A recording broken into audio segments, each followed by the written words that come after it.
Tertúlia. Meu boa tarde aí para todos e todas. Hoje é dia 28 de outubro de 2012, domingo. O verbete é de número 2461. Tem 5 páginas, 49 elogias e 8 máximas. O tema é Síndrome do Impostor. A especialidade é parapatologia. Quem redigiu o verbete com muita classe e dedicação é a professora Adriana, que está ali muito bem assessorada hoje. Definição. A síndrome do impostor é a condição de a consciência homem ou mulher considerar-se não merecedora do sucesso ou do reconhecimento das outras consciências por imaginar-se aquém da capacidade de realização dos autoempreendimentos evolutivos, sem assumir os autotrafores, vivendo o medo fantasioso de descobrirem não serem merecidas as autoconquistas. Os bagulhos pensênicos, a falta de autocientificidade, a distorção cognitiva dos fatos, as autocrenças, a autocrítica exacerbada, a falta de autodiscernimento, a autossabotagem, a humildade pregada nas religiões cristãs, a autoincidência da síndrome do impostor no meio acadêmico, o foco patológico no erro, a enumeração mental das chances de fracassos, o silício mental, a insegurança do arrogante, o egão do portador da síndrome, o perfeccionismo, a preocupação com a autoimagem, a falta de autovivência do estado vibracional profilático, a visão trafarista dificultando a conexão com os amparadores, o rapport negativo com grupos extrafísicos patológicos, a pressão dos assediadores reforçando a patologia, a ausência de visão dos aportes multiexistenciais, o autoassédio constante predispondo os heteroassédios de origem extrafísica.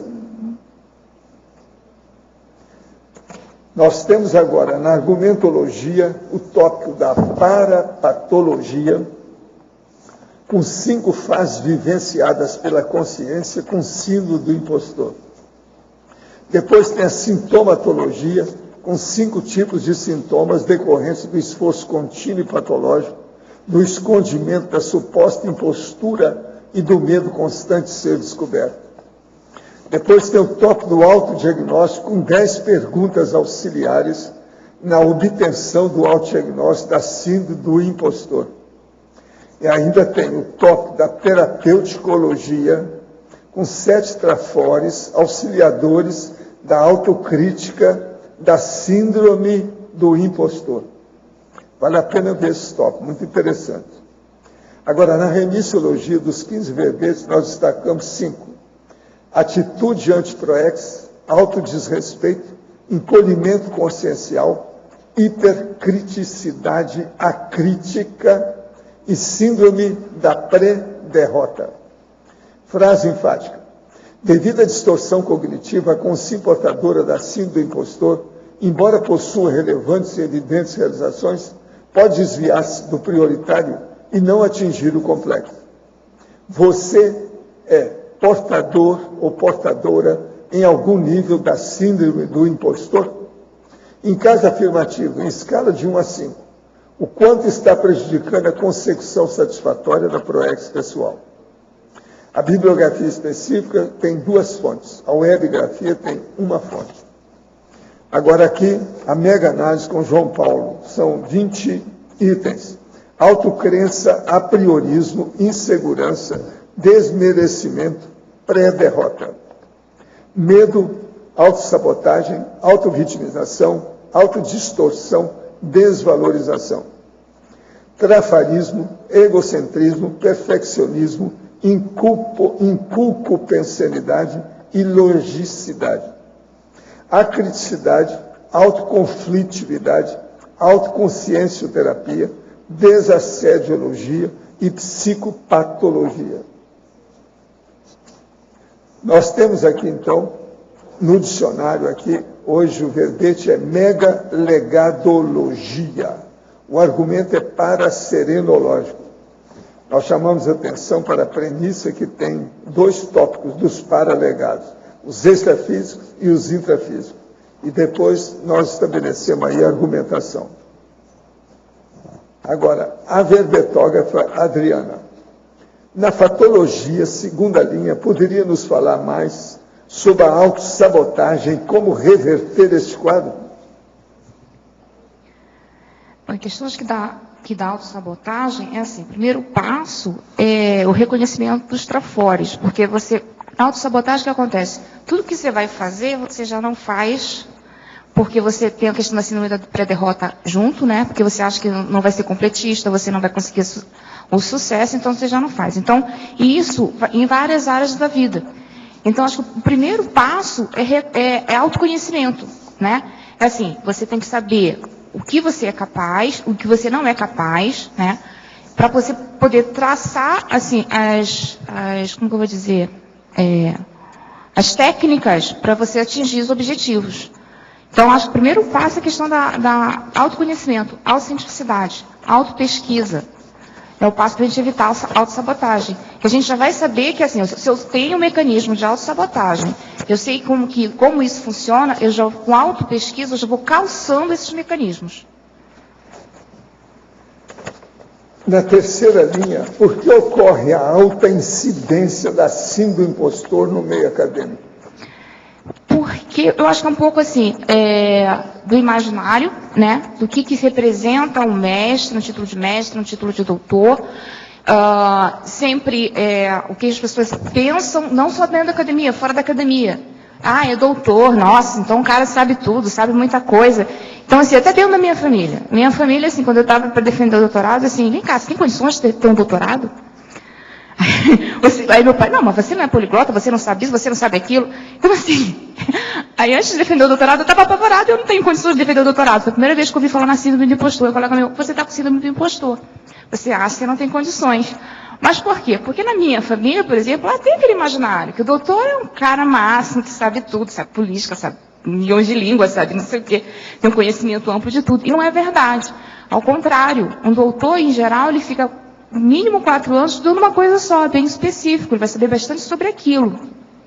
Tem trafores associados, tem até conversando comigo, para terminar um doutorado, tem alguns trafores de intelectualidade, de persistência, tem algumas coisas associadas, mas não tem esse negócio todo do imaginário que as pessoas têm em relação a isso. Então, a pessoa, o que eu vejo que era comum e muito, pelo menos o pessoal quando estava defendendo, assim, poxa, eu não tenho condições de ter esse título, e o que é esse título? Eu não sou assim, eu não sou uma doutora.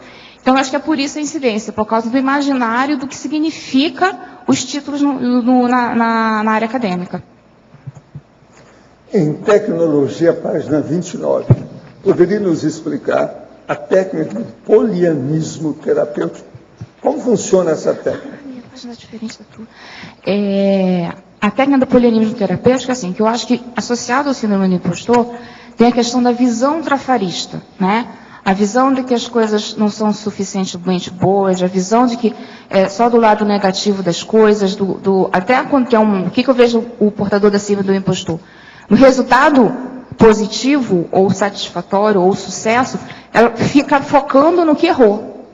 Onde é que não foi satisfatório, onde é que não foi 100%.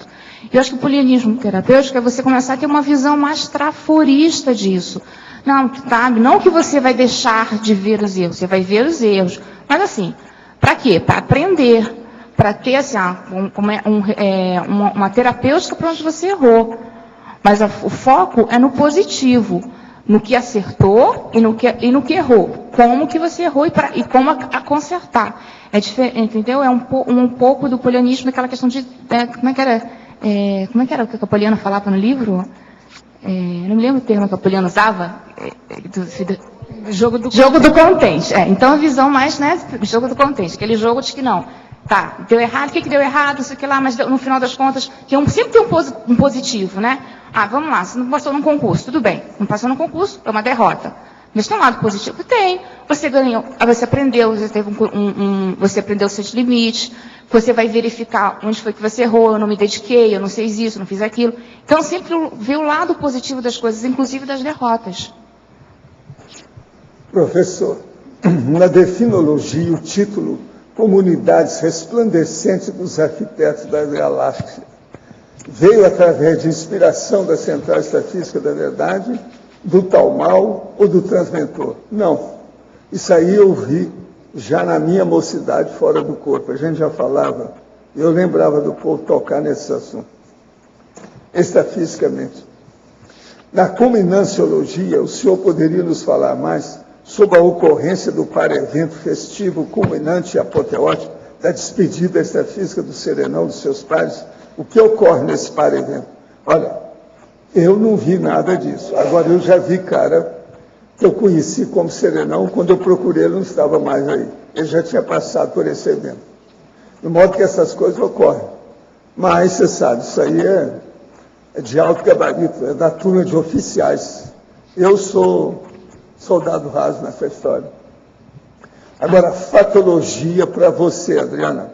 Página 28, segunda linha. Poderia comentar a humildade pregada nas religiões cristãs? Nada, não.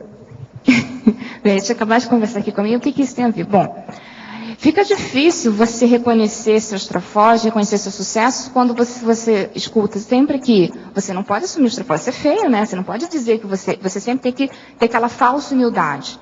Inclusive, tem também uma coisa associada. Você não pode ficar contente também pelos seus sucessos. Sucesso, primeiro que muitas coisas você recebe como dom. Isso é a religião, né? Algumas religiões é dom, é um presente de Deus. Como é que você vai ficar satisfeito com as suas conquistas se elas não foram tuas? Né? As conquistas foram Deus que te deu, você, né, de presente, sabe lá por quê, né? Então, assim, então você não pode reconhecer seus troféus, você tem que ser humilde, você não pode. Então, esse negócio. Isso, imagina, assim, durante vidas você escutando isso. É bem provável que você possa desenvolver algo parecido com o síndrome do impostor, ou algo assim, né? Fica difícil você, com aquela lavagem cerebral. Entendeu? Ainda na fatologia, página 28, 12ª linha. Poderia abordar o peso da mesologia? Bem, como dá para perceber, né? Sou de origem nipônica, né? Então, assim, o que eu vejo, pelo menos no meu caso, eu já vi que também parece que os alemães têm uma coisa muito parecida, né? Com os cursos, é o excessivo, é a exigência excessiva. Eu estava até falando que o pessoal tem um site muito engraçado na internet, que é o Pai Asiático. Então, uma das coisas do Pai Asiático é assim, filho chega em casa tudo contente, pai, tirei 99 na prova, tá? Onde você errou? Isso não é piada, era assim quando eu chegava em casa. Entendeu? E velha, eu passei no concurso agora para o Oeste, né? Eu toda contente, falei para minha mãe, passei para o concurso para professora em segundo lugar, porque não foi em primeiro.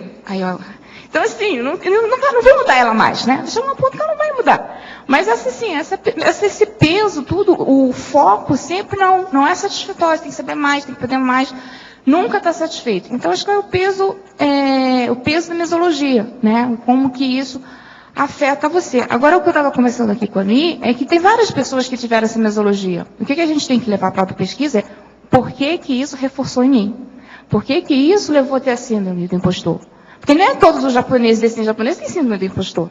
Mas por que eu tenho, né? Então, acho que isso, o peso da mesologia, a gente tem que ver por que a gente foi tão ruim para a gente, levou para a síndrome.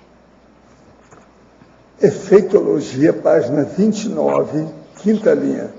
Poderia relatar os efeitos dos estigmas promovidos pelos familiares?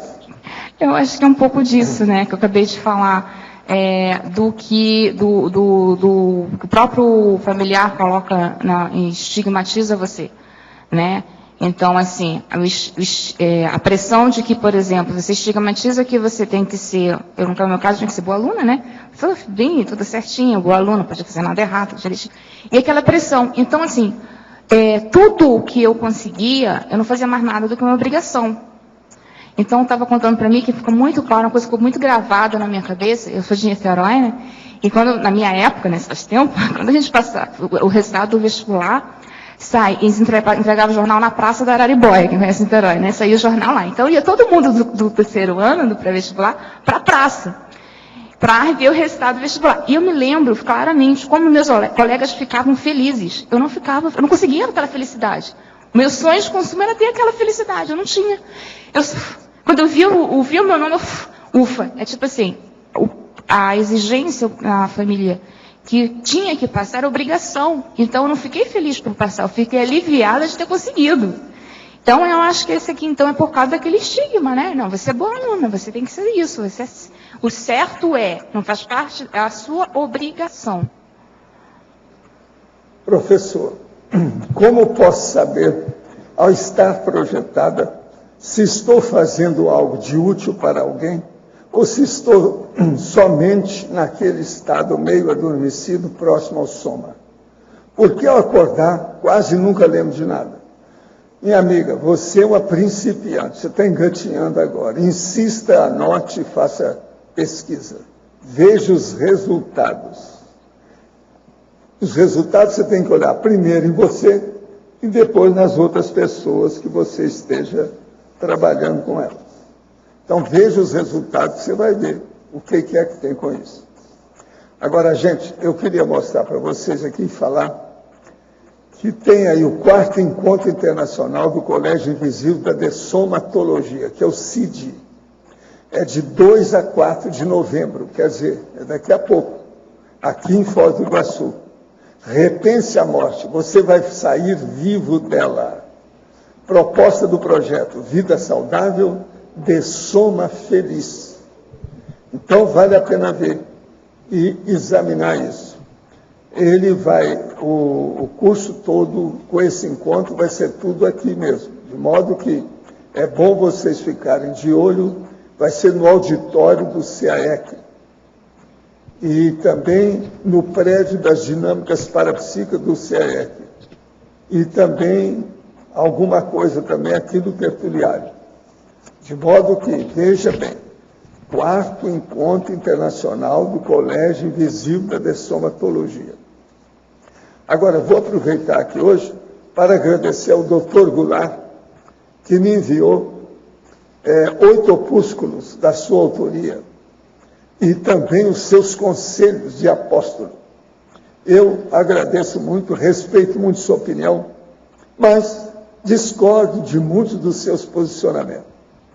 Há 46 anos, eu deixei de praticar a TACOM, a tarefa da consolação, unicamente do jeito que você está fazendo. Eu hoje me bato mais para a tarefa do esclarecimento. Ela é antipática, ela cria o debate e eu pratico a impactoterapia. De modo que, se o senhor já deve ter visto essa tertúlia, o senhor não deve mais ver essa tertúlia, porque aqui é a casa da discórdia. Nós temos que discordar para fazer debate, porque senão como é que a gente chega numa concordância? O senhor não quer que o povo tenha discórdia? Não perca tempo conosco, ó. Vai cuidar de outra paróquia, essa aqui não dá. Agora, o que se passa? Nós gastamos 1 milhão para fazer esse prédio aqui do tertuliário. Nós já estamos aqui, já vamos para 4 anos, não é isso? E outra coisa, às vezes tem 400 pessoas, às vezes tem 100 ou 80, como tem hoje. Agora, aqui são debates públicos, é o tertuliário. Sem debate, sem discórdia, não há concordância e não há acordo. Se não houvesse discórdia, nós não íamos construir esse prédio. Então, para quê? Como é que você ia debater? O processo tem que haver discussão, debate. Agora, o meu amigo aí não pode ter discórdia. Ele está me aconselhando como se fosse um apóstolo para eu não praticar a discórdia entre as pessoas. Eu faço questão de colocar a discórdia na sua cabeça. Não perca tempo conosco. Falo com simplicidade, mas também com complexidade. Eu já tenho publicado até agora, companheiro, cerca de 6.000 neologismos. Isso não é simplicidade. As verpons são as verdades relativas de ponta. Elas promovem discórdias em quem não tem harmonia íntima. Então a gente tem que debater isso. Os nossos debates aqui, às vezes, são muito acalorados em função disso. Agora, seja o que for, Eu lhe agradeço muito a lembrança, os 8 pequenos opúsculos que o senhor mandou, e eles vão ser incorporados à nossa holoteca para a turma estudar. Quando for estudar, tá com? Seus livros são ótimos para isso. Muito bom. Muitas graças. Eu agora entrego a professora aqui, Adriana, a você. Adriana, Naldo, aqui. então é isso. Arlindo. Arlindo, eu comecei primeiro.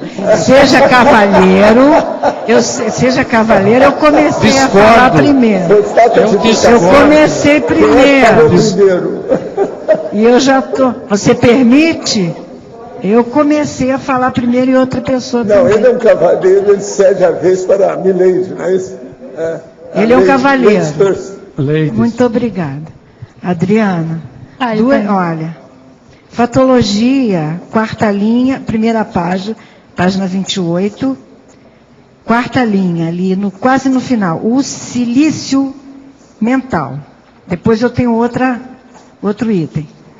Silício, né? Aquele negócio da Que bota na perna, que Isso. você vai fazendo autotortura. Autotortura. Pois então, é, como é que é isso? Que silício é esse? É a questão quem está com a síndrome do impostor, eu brinco que não precisa de heterossediador sozinho faz o serviço, tá? Ele tira o serviço do heterossediador.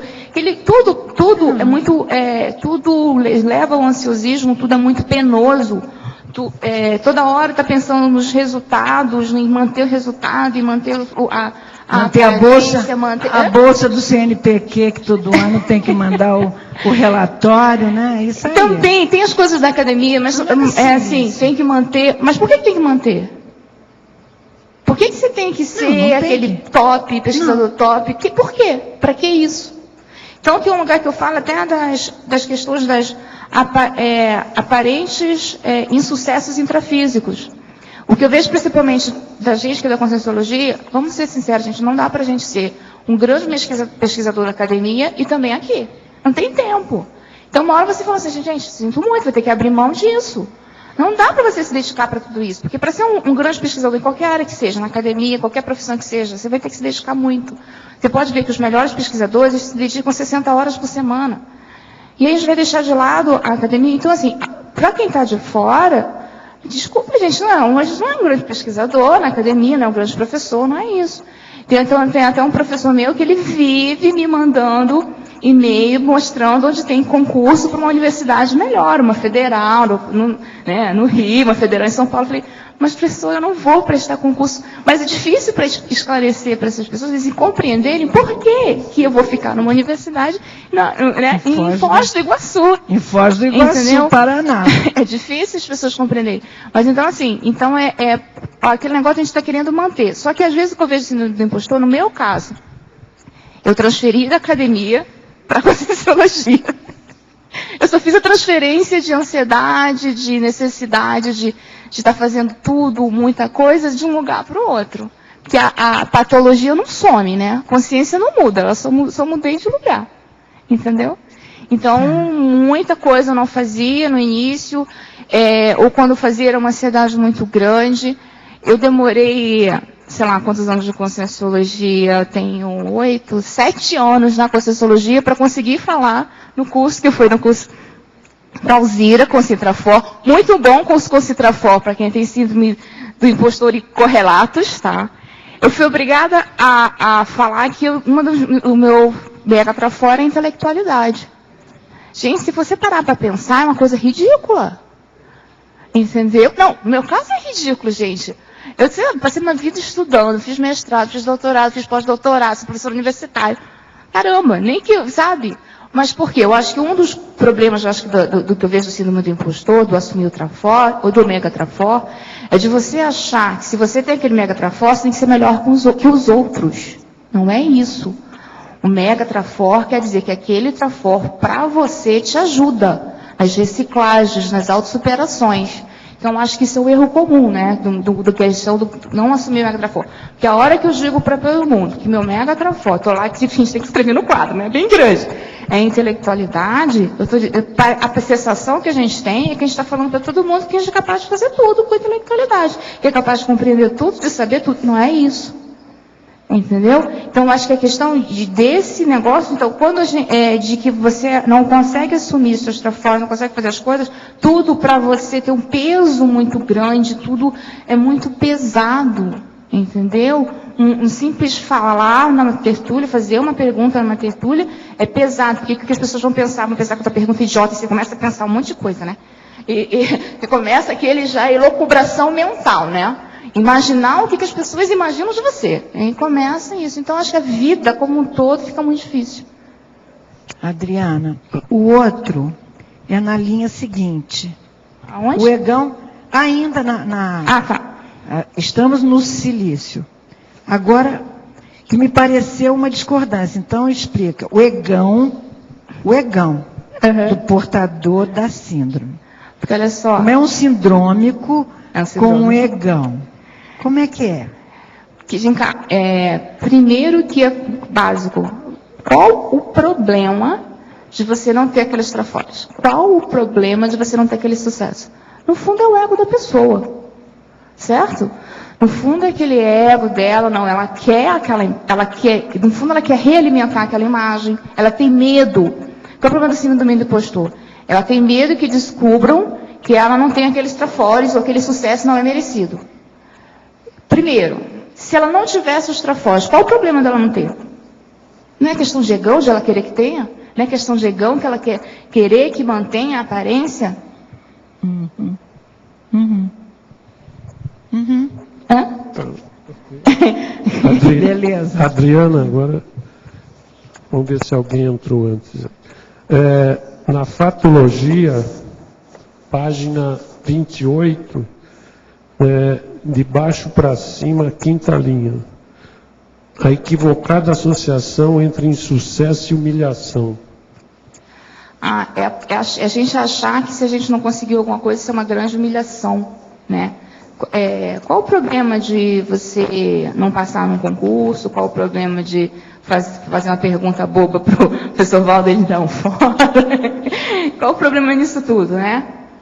Eu achar que não foi sucesso, não atingiu o seu objetivo, não consegui defender o verbete aqui daquele jeito maravilhoso, perfeito, né? Isso tudo, você achar que isso é a mesma coisa de humilhação, e não é isso, né? É aquele negócio de carregar nas tintas, né? No lado negativo. Tudo negativo fica ampliado, né? Dentro disso, você poderia... Tem mais uma aqui, peraí. A mitologia é o mito de não ser possível ter sucesso em todas as áreas da vida. Isso aqui é que... Isso me veio a ideia, eu estava assistindo um seriado que o professor Valdo odeia, que é o House. Em que eu achei isso interessante no seriado, porque o cara tinha um sucesso na vida, ele tinha dinheiro, ele tinha um monte de coisa. E ele achava... E o filho dele estava doente. Aí ele achava que, para ele ou o filho dele ficar bom, ele tinha que abrir mão do dinheiro. Então ele deu o dinheiro todo, a gente perdeu o dinheiro todo para o filho ficar bom, e o filho ficou bom, e reforçou essa ideia. Ou seja, é como se a pessoa, como ela se dá bem em várias áreas da vida, ela acha que em algum lugar ela vai ter que afundar. Ela não acha certo que tudo dê certo. Entendeu? Alguma coisa vai dar errado. Aquela coisa Isso assim... é a lei de Murphy. É a lei de Murphy, alguma coisa vai dar errado. Tem que dar errado, vai dar errado. É a lei de Murphy. Você tá tudo certo na vida, você fica... Eu tô falando porque em vários momentos da minha vida eu estava assim, tá tudo certo na vida, o que vai dar errado? Algo vai dar errado. Não, gente, era para eu estar aproveitando aquele momento, né, pro-evolutivo, as coisas estão fluindo, você está no fluxo do cosmos, mas eu não aproveitava, porque eu ficava ansiosa que algo ia dar errado. Entendeu? Agora, tem gente que às vezes entra numa fase que dá tudo errado. Quase sempre tem muito assediador. Tudo dá para trás. Isso é normal. A lei de Murphy funciona com assédio. Se tem algo que tem que dar errado, vai dar errado. Adriana, Murphy é o nome do mega assediador. Adriana, dentro disso que você está falando, na megapensenologia, você pode aprofundar o perfeccionismo e o egocentrismo? Eu acho que assim, perfeccionismo é uma questão nossa da autoimagem, né? É questão da visão nossa pro ego. É aquela questão do... Quando a gente fala em perfeccionismo, a gente fala na coisa patológica, né? Você vai fazer aquilo, você não está mais pensando no outro, você não está mais pensando no resultado assistencial, você está mais pensando no que vai aparecer para todo mundo, né? Você tem que estar tudo certinho, sem nenhum erro. Então é questão de quê? De autoimagem também, né? Tem que estar tudo perfeito. Entendeu? Você não está mais pensando na assistência. Eu estava até conversando hoje com a Mia, umas coisas que eu tenho dúvida. Por exemplo, qual é a hora que você tem que liberar seu livro? Qual é a hora que você está sendo perfeccionista porque você está preocupado com a imagem? Não, meu livro tem que ser muito bom. Meu livro tem que ser perfeito.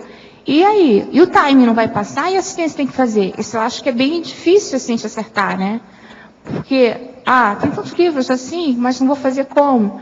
E eu fiz um Consim Cobaia em que o meu foco era esse. Por que que eu não consigo produzir proporcionalmente a minha capacidade? Ela é muito baixa, eu sei disso, eu tenho consciência disso. Eu não consigo produzir entre beijo nem livro. E aí ficou muito claro, era orgulho. Porque enquanto o negócio não estivesse perfeito, não sei o quê, que alguém não pudesse me acusar de estar errado, tá ruim, não sei o quê, eu não quero liberar. Então é egocentrismo, né? Eu não estou mais. Gestão para fazer assistência já há muito tempo já não é mais objetivo. Passou a ser autoimagem. Viu? Valdo. Aqui, Priscila, meu bem. Aqui. No seu verbete, ali na introdução, você poderia falar mais dos interesses galácticos das chamadas comunidades resplandecentes dos arquitetos das galáxias?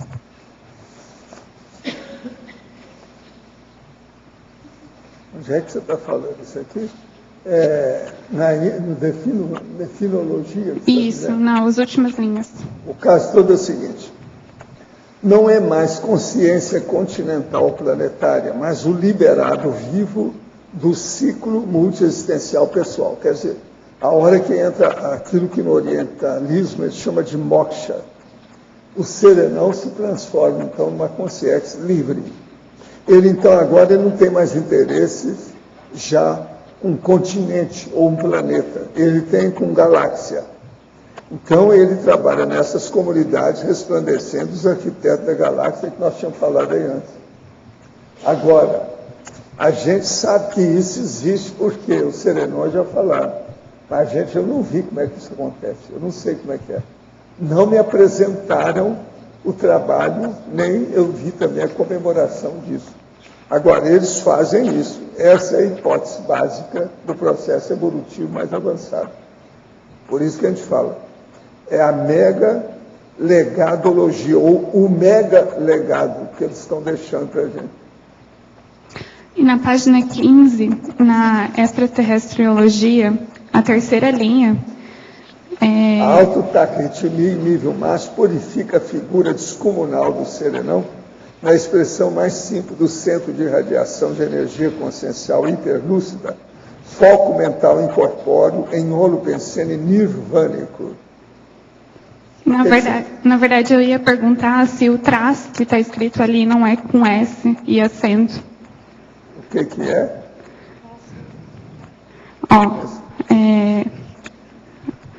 Terrestres para trás, né? Deixar todas as preocupações assistenciais terrestres para trás. Eu ia perguntar se não era com S e com acento. Para trás. Sim, é com S, sim, você está certo. Aí tem mais coisa para fazer também. Tem um ar sobrando aí, mais na frente. Tem também espaço duplo.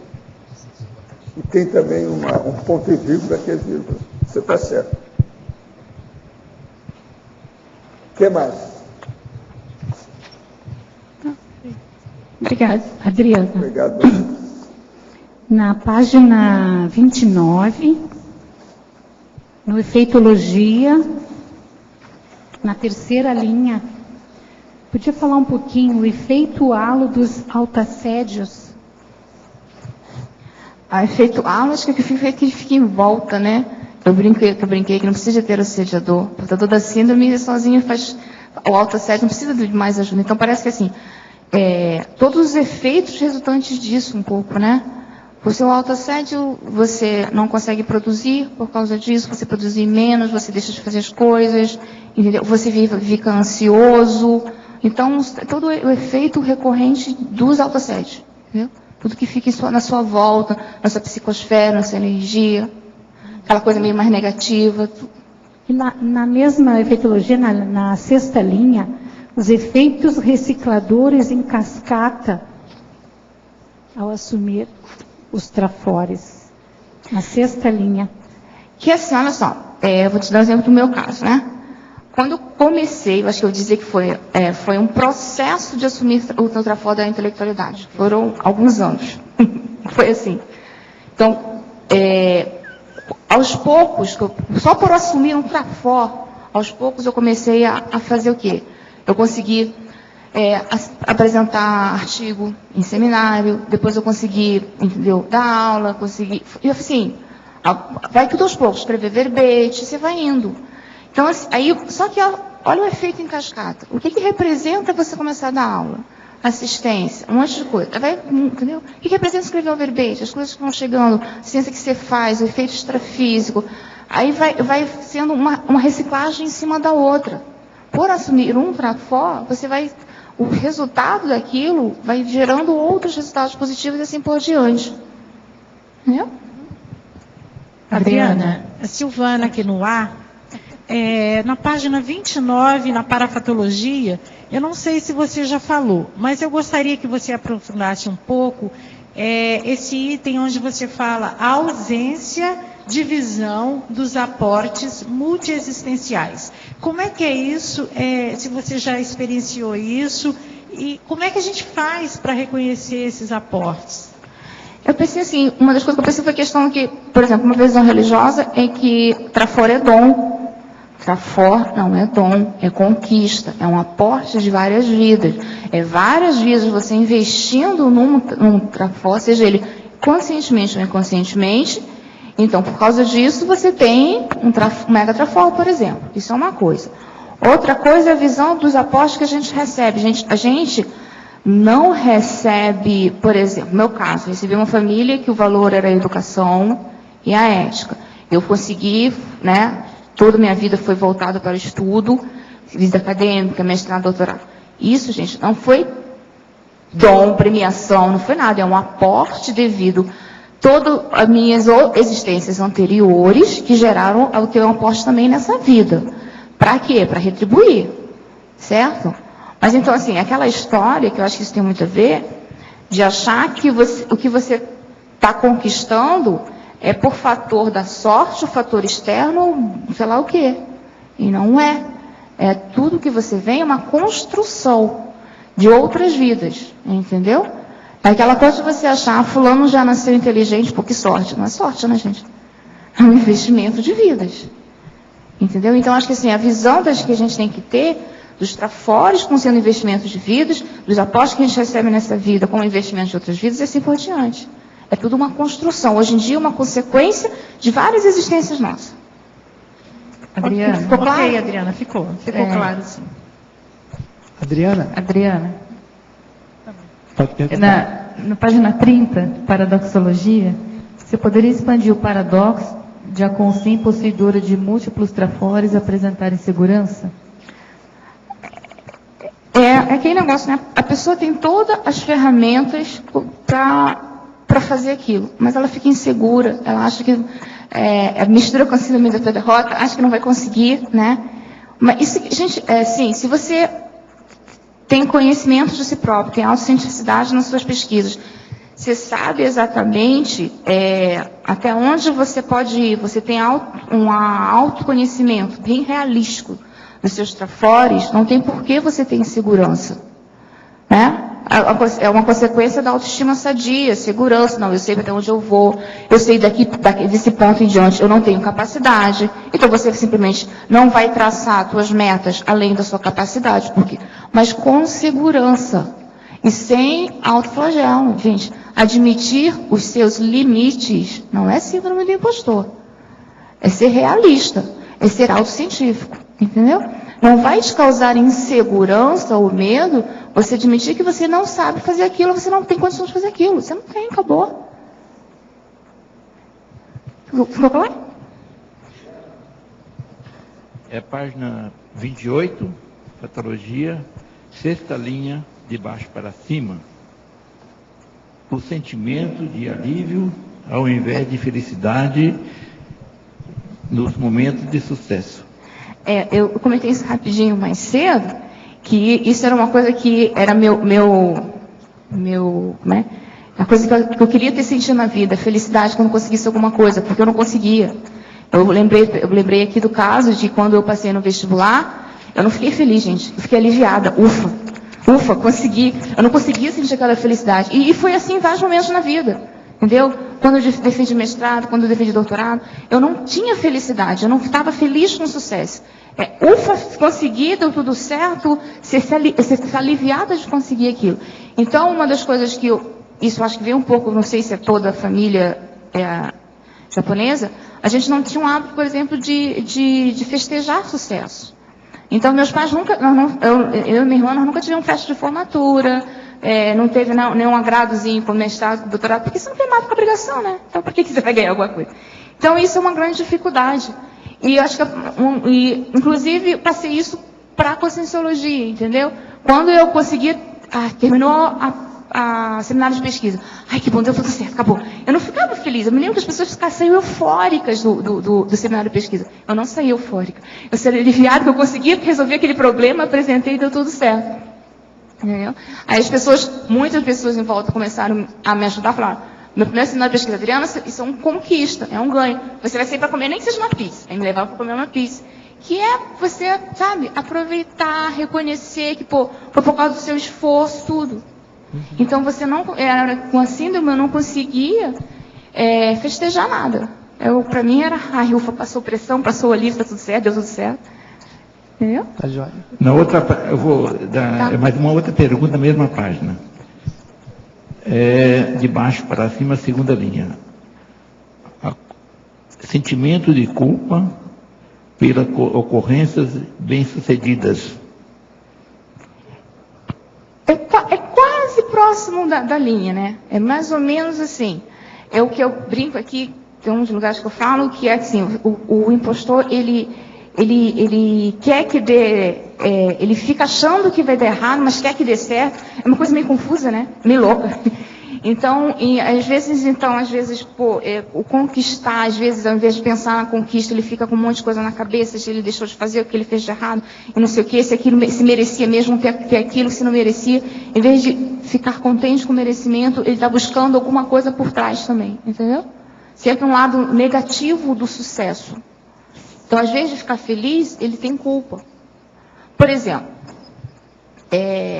a pessoa que recebe um aporte financeiro, em vez de ela ficar feliz, usar isso para o Exxon e tal, ela fica com culpa porque não pode ganhar um dinheiro de graça. Que isso? Não, eu tenho que trabalhar, meu dinheiro não pode ser assim. E é uma visão totalmente monoexistencial. Esse dinheiro não veio de graça. Ele provavelmente vem por algum merecimento ou alguma necessidade. Então, e aí a pessoa fica com culpa porque ganhou aquele dinheiro.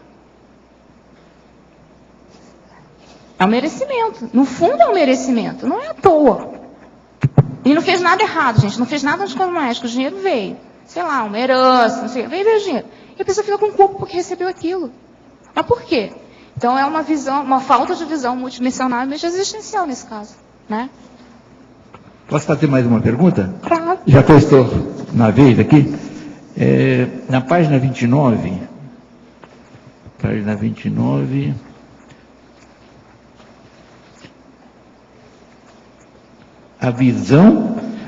a visão trafarista dificultando a conexão com os amparadores. É a segunda linha de cima para baixo. Tá, é na parafatologia. Isso. Tá, assim, gente, como é que quando você está com uma visão trafarista, como é que estão as tuas energias? Como é que está a tua psicosfera? Com quem é mais fácil você, tendo aquela visão trafarista, aquela coisa negativa, com quem é mais fácil você se conectar? Com amparo ou com sede? Entendeu? O amparador não foca nos teus trafares, foca nos teus trafores. Ele não foca na dificuldade, no problema, foca na solução. Então, se você quer fazer conexão com amparo, você tem que focar na solução, no trafor, no lado positivo, para poder resolver a questão negativa. Mas a questão é do foco. Entendeu? Parabéns pelo verbete. Obrigada. Adriana, aqui no ar, aqui em cima. Você desenvolveu uma pesquisa sobre Trafor, né? Sim. Por que você resolveu apresentar a síndrome do impostor, que é o oposto do Trafor? Boa pergunta. Na verdade, eu acho que assim, primeiro, porque eu acho que é uma coisa que está muito presente, e eu queria, primeiro, porque antes de você ter a solucionar, acho que tem que saber qual é a problemática. Então, o que eu vejo é que muita gente nem sabe que tem síndrome do impostor. Então, como é que ela vai focar numa solução se ela não sabe qual é a doença? Agora eu vi também aqui, você chegou a destacar alguma faceta positiva da síndrome do impostor? Porque toda síndrome tem um aspecto negativo, que muitas vezes predomina, e um positivo, né? Às vezes 1% de positividade tem. Agora, no síndrome do impostor, eu não achei nenhuma. Desculpa. Está querendo muito, né? Eu não sabia que síndrome tinha coisa positiva. Isso aí está demais. Tem algo positivo numa doença? Eu não sabia disso. Não existe isso. 6 e meia dúzia é a mesma coisa. Pessoa e consciência é a mesma coisa. Muitinho e poucão é a mesma coisa, são. Mas síndrome e saúde é outra coisa na minha terra. Professor, o que acontece com a OFIEX de uma consciência quando ela ressoma? Some tudo? A OFIEX quando ela dessoma, não é? Ela é uma consciência, quer dizer, uma consciência quando ela dessoma. Isso aqui está mal escrito. Tem que refazer de novo ou ainda fica existindo até uma nova ligação? Poderia comentar? Não. Ela dessomou aqui, some com ela a OFIEX. Na outra vida, vai depender dela de ter OFIEX ou não. O problema é dela. Agora, lembra, muitinho e poucão, a mesma coisa são. Adriana, aqui em cima, na tua esquerda. Eu queria saber de você qual é a relação que você faz da modéstia com esse tema que você escreveu. E hoje, né, até onde vai a modéstia, quando ela é necessária, ou até onde ela se torna patológica, por exemplo. E a segunda pergunta é como você reage hoje quando você recebe um elogio veemente? Tá, bom. A modéstia, eu acho que assim, vamos ver. Eu acho que modéstia, eu acho que é um pouco assim, de você saber os seus trafores, ter consciência disso, e saber os momentos que você pode assumir, falar claramente, entendeu? Faz sentido eu pegar e, estou na tetura, vamos falando no verbete, faz sentido aqui eu assumir a intelectualidade, falar que isso é um trafó meu. Mas não faz o mínimo sentido eu ficar falando sobre isso numa festinha, né? Não, porque o trafó da intelectualidade. Aí, entendeu? Sabe o limite? O limite é da assistência, onde que mostrar o meu trafó, exibir, falar publicamente, vai fazer assistência, onde não vai. Eu acho que é por aí da modéstia. Quando falo meu trafó, primeiro eu fico nervosa, ainda dou meus risinhos de nervosa até hoje, mas acho que está bem mais tranquilo. Mas para você ter ideia, a primeira vez que acho que foi num curso do... não lembro qual foi agora no curso. No IPC em São Paulo, uma das tarefas era o pessoal listar um monte de trafó seu, né? Eu chorava que nem uma coisa. Aí o professor não entendia nada. Por que você está chorando? O professor está falando coisa positiva, nem eu entendi.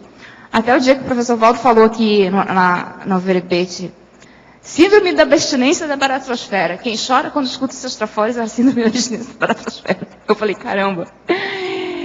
Eu falei, preciso resolver isso, né? Então, assim, eu ainda fico muito sem jeito, principalmente quando não são trafores que eu reconheço. Mas eu acho que eu já fiz bastante com ciclobaia, bastante com sinacons, bastante com sensoterapia. Eu tenho um pouquinho mais de noção dos meus trafores. Eu ainda tenho um pouco da síndrome, ainda reconheço que ainda tenho alguns vestígios. Eu sei, assim, quando eu passei no concurso para professor, eu me lembro, me chamou muita atenção, não sei se é amparador que chama de dar aquele negócio, aquele zoom, que quando eu falava para as pessoas que eu tinha passado, eu já emendava em seguida. Não, mas é que eu tive muito amparo, que não sei, eu já emendava que eu tinha amparo, que tinha caído um livro, entendeu? Como se a conquista não fosse só minha, eu tinha que dividir com alguém, não fui só eu responsável. Então eu ainda tenho um pouquinho disso. Mas, assim, eu estou me esforçando, porque, assim, acho que os valores para mim muito fortes é a Proexis. E eu sei que se eu não assumir, como é que eu vou identificar minha Proexis se eu não consigo identificar com os meus trafores nem assumir?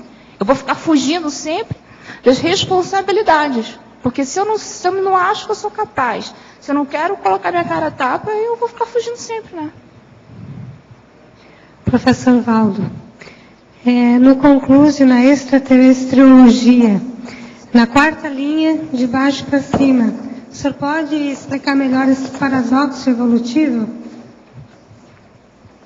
O maior paradoxo evolutivo aparece, então, quanto mais a consciência aprofunda com lucidez em si próprio, sem egoísmo, quer dizer, em si própria, sem egoísmo, mais influencia a vastidão exterior do cosmos com o universalismo em seu momento ótimo contínuo. Então, por exemplo, a partir do serenão, a consciência, então, ela esquece o egão dela e ela começa a agir mais no cosmos.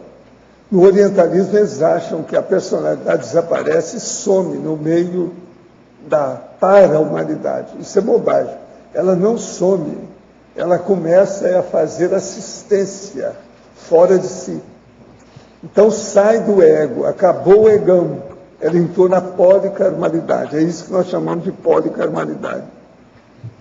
Tá, e aqui na página 16, quando o senhor coloca os megapensenes, perfeição, anormalidade humana. O senhor está querendo falar aqui que, no caso, até a gente chegar à condição de consciência livre, a gente não tem a perfeição. A partir daí poderia haver?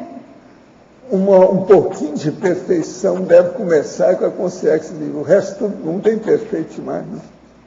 Todo mundo tem muita necessidade, todo mundo está pela metade. Nós estamos em evolução. Então, perfeccionismo. Quem for procurar perfeccionismo, por exemplo, aqui na Terra, está perdido. Aqui não existe isso. Agora, nós temos que olhar o detalhismo, a minúcia. Aí já é outra coisa. Quem é detalhista não quer dizer que seja perfeccionista. Agora, perfeccionismo é caso de psiquiatria. O cara que quer procurar perfeição total, ele é psicopata. Tá, e daí no caso da consciência livre, poderia haver um nível mínimo de perfeição. Ninguém sabe como é que é. Aí é tudo autopesquisa, digamos. É difícil da gente afirmar. Eu gosto de falar as coisas pela excrenciologia. Quando eu vivenciei aquilo, eu falo. O mais é hipótese, elucubração. A gente levanta a poeira da ideia, mas se de ver, né? Daqui uns tempos a gente vai saber, eu e você, nós vamos. Você vai saber antes de mim, que você está caminhando mais rápido. Eu gostaria. Gostaria muito de chegar a ser. Acho que todos nós, né, professor? Vamos nessa. Obrigada.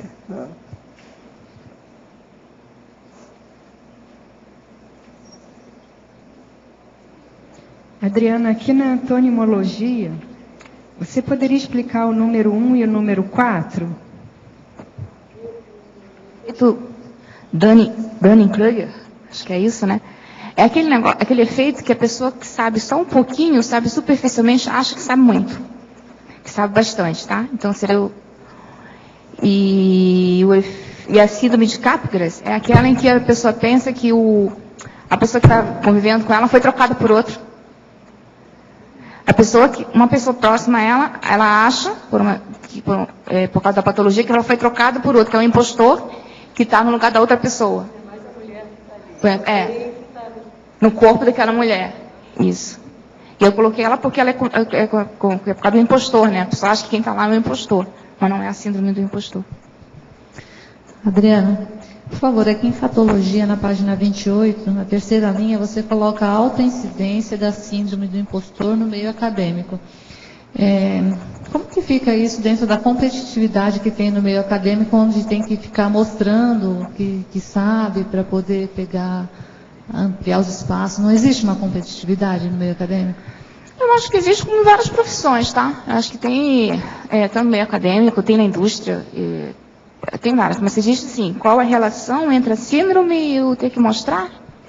Não, é que para mim pareceu paradoxal, assim, a pessoa tem um alto índice de incidência dentro do meio acadêmico, onde ele tem que mostrar outra forma da não intelectualidade. Ao contrário, se for para pensar, assim, ela está lá dentro, ela acha que ela não poderia estar, não mereceria estar, então ela vai ter que correr muito e estar toda hora provando, às vezes até mais para si, que ela consegue. Entendeu? Não é uma coisa tranquila, não é aquela coisa de eu faço porque eu sei e eu consigo. Eu tenho o que fazer para mostrar para os outros ou para mim mesma que eu sou capaz. É uma tem que se, entendeu? Tem que estar mantendo na cabeça da pessoa, tem que manter a imagem dela. A imagem de que ela é, por exemplo, competente. Para ela manter aquela imagem, ela vai ter que correr atrás. Agora, se você olhar assim, no mecanismo, aí você tem alguns mecanismos como que a pessoa age. Ela é diferente de alguém que tem uma autoestima sadia, né? Que tem reconhecimento dos trafores equilibradamente. Você vê a pessoa, ela faz um planejamento, ela produz os artigos, está tudo dentro do controle, o artigo é uma consequência do trabalho dela e tudo. Já que tem a síndrome, em geral, tem duas coisas. Ou ela faz tudo muito rápido, se livrar daquele peso, daquele negócio, não passa logo adiante, eu tenho que terminar isso. Então, o prazo é daqui a 3 meses, já entrega logo, já se livra, já passa por revisor. Não, tem que estar pronto, tem que entregar logo. Tem que me livrar do peso, porque aquilo é um peso. Por exemplo, escrever o artigo e ir no congresso é um peso. Não é uma coisa corriqueira da tarefa de ela se expor. Entendeu? Ou a pessoa vai, se enrola, não, e chega no final do prazo, não, eu tenho que fazer de qualquer jeito. Então ela está sempre ansiosa, sempre na pressão. Ou o mecanismo de fazer tudo com muita antecedência, ou o mecanismo de fazer tudo em cima da hora. Porque aí, por exemplo, se você faz em cima da hora, eu não tive tempo de fazer, eu não deu para ser, e você tem a desculpa de por que não saiu perfeito. Porque você sabe que não vai ser perfeito. Mas você a desculpa fica, não, se eu deixar para cima da hora, a gente não é consciente, né? A pessoa não vai deixando para cima da hora conscientemente. Se eu deixo para cima da hora, sai daquele de qualquer jeito, você fala, não, eu não tive tempo, então foi isso mesmo, então você já começa a criar desculpa. Entendeu? Então não é antagônico, é natural. É bom a gente lembrar o seguinte, só tem ansiedade para escrever quem é principiante. Quem é veterano não tem mais ansiedade para nada de escrever. Mas quem é veterano também tem uma parte do que já sabe do que é capaz, né? Ser veterano em qualquer área. Veterano é veterano, já tem noção. Se destacar bem isso, não é todo mundo que escreve que fica ansioso, não. Não. Eu não tenho nada disso. Não vale, né, professor? Adriana, só completando aqui, daí aquelas pessoas que são os orientadores, aqueles que todo mundo morre de medo, né, que são os PhDs, esses têm o contrário da síndrome? Esses não sofrem dessa síndrome? Não, olha, gente, outra coisa. Quem tem, por exemplo, que a gente brinca aqui, o arrogante, por exemplo, é o que tem um problema de autoestima, né? É sempre aquela coisa do que parece, ou às vezes parece o oposto. Uma das características da síndrome do impostor é, inclusive, essa. Para o mundo, para o externo, ele é uma pessoa de sucesso. Tá aqui o livro, né? Eu consegui pouquíssimo material, tá? Esse livro aqui é do... Mulher? Pauline Rose Clancy, ela do Impostor Fenômeno. Eles mostram vários casos, foram vários casos que ele entendeu, de que não justificaria. A pessoa é a alto nível na indústria, chefe, sabe? Diretor, tudo certo na vida, a pessoa se acha um impostor, acha que uma hora vão descobrir que ele não é um bom administrador. Então, não é o oposto. Quem está com a síndrome, em geral, está muito bem, ela tem as suas conquistas, mas ela não consegue valorizar, e só os outros, e só ela, é uma coisa mais alto, né? Ela que sofre com aquilo, ela que tem um autoassédio, mas para os outros, parece uma coisa absurda, você entendeu?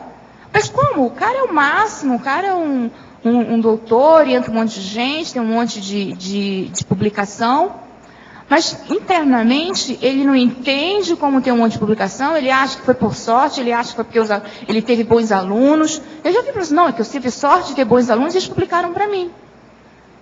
Entendeu? Mas isso é verdade? Claro que pode ser que você teve bons alunos, mas primeiro, por que ele teve, entre aspas, sorte de ter bons alunos? Quais seriam os trafores, por que ele agrupa pessoas boas em volta? E querendo ou não, pode ser que o trafor, por exemplo, da escrita nos artigos que foram publicados, não seja o trafor do orientador, isso é possível, a gente sabe disso. Mas tem outros trafores associados, por que ele consegue, por exemplo, agrupar um monte de gente à sua volta? Por que um monte de gente está trabalhando junto com ele? Será que ele não é bom, por exemplo, em estimular as pessoas a produzir bem? Então, assim, para quem está fora, ele é perfeito, é maravilhoso, está tudo bem, o cara está com a autoestima lá em cima. Mas internamente ele não está bem. Entendeu? Professor Valdo, no dicionário, no verbete do dicionário, o senhor coloca ali na interassistenciologia, a parte na terceira linha, a catálise evolutiva aprimorou as funções cerebrais do homem primata. Isso a gente lê no Progestologia, lê no 700 também, mas o entendimento maior disso, esse legado deixado pelos serenões e também pela CL, é nas descendentes, é na genética decorrente desse corpo? Então o serenão deve arranjar uma prole para poder aquilo caminhar. Senão a genética não funciona. Se ele viesse e morresse com ele, não tem nada, ele tem que produzir gente. Então o serenão, aí no caso, deve ter arranjado uma prole, uma opção de filhos, para poder aquilo espalhar. Eles devem estar fazendo isso agora lá nesse Cromagnon lá. O planetinha lá de vocês, lá, aquele lá, do trio Parada Dura. Pois é. Nesse caso é importante que no planeta em que isso está acontecendo, que haja poucas consciências, né? Por isso que é que eles falam, por exemplo, que o cérebro tem capacidade que nós ainda não sabemos aplicar. Porque ele pode expandir. Que a coisa mais séria no cérebro não é o conjunto de neurônios, não. É lógico que isso é importante, é básico, mas não é o mais importante. O mais importante são as conexões entre os neurônios. Essa que é a diferença. Isso aí é que tem que ver. Através dessa prole. Essas conexões, elas podem ser maiores ou menores, depende do que é, como é que fica. De certa forma, o nosso cérebro hoje, ele pode ter vindo de alguma dessas proles também. Então, por exemplo, aqui, ó, as pessoas mais inteligentes que estão aqui, ou em qualquer lugar, são aquelas que têm mais interconexões entre os neurônios. E são as glias, dendritos, e etc, etc, etc. Essa é que faz a inteligência maior, a cultura, a polimatia, a erudição, a genialidade, a experiência, a competência. É a interconexão, não é bem neurônio. É o que os neurônios fazem entre eles. Aí é que a inteligência se amplia. Então, esse legado da CL está, de certa forma, no currículo dela, quando ela assume uma atividade em outra esfera, né? Nesse caso, geralmente em outro planeta, ou não, além eles disso... não tem mais planeta, né? Eles são galácticos. Eles estão no cosmos. A gente não sabe como é que isso funciona. Pergunta para eles. Mas a hipótese é essa, não tem outro jeito, é a coisa mais racional que tem por aí. Procura arranjar outra solução. Agora, o melhor da história é que a conscienciologia mostra o caminho da evolução de todos nós. Só mais uma pergunta nesse sentido. O reurbanizador, por exemplo, é um dos serenões mais evoluídos que o senhor conhece, né? Nós fazemos que eu vi, é um dos mais avançadinhos. Ele, para chegar numa condição de CL, ainda vai algum tempo? Esse tem serenões que eu não sei. Muitos deles já podiam ser, mas às vezes eles ficam com pena de você. Fico aí para ver se ajuda. Já não sabe. Tem trabalho ainda aí, né? Ok. Padre, Adriana, oi. Fala um pouquinho para nós aqui sobre a tua, na página 28, a tua citaciologia. Tá. O óbvio é a verdade mais difícil de se enxergar. Né? É porque eu estava falando assim que... Lembra que eu falei que para o externo... É a questão do megatraforme, estava pensando nisso agora.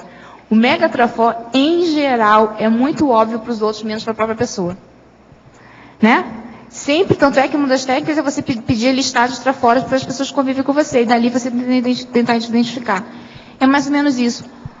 Qual o problema da síndrome do impostor? É uma distorção cognitiva. Os fatos e parafatos mostram uma coisa que a pessoa não quer ver.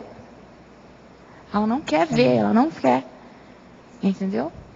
Então tá ali na tua cara, mas você não vê. Então ela tá ali na cara, os trafores, os ganhos, os sucessos, está ali, mostrando quais são que os trafores estão ali. Mas a pessoa não vê. Então é óbvio, mas quando a pessoa não quer ver, não adianta. Os outros mostram e a pessoa não enxerga. Não enxerga. E Adri, também na página 31. Eu acho que você até já comentou, mas eu não sei se ficou bem claro. Na tua sintomatologia, o primeiro item, se fala ali da ansiedade generalizada.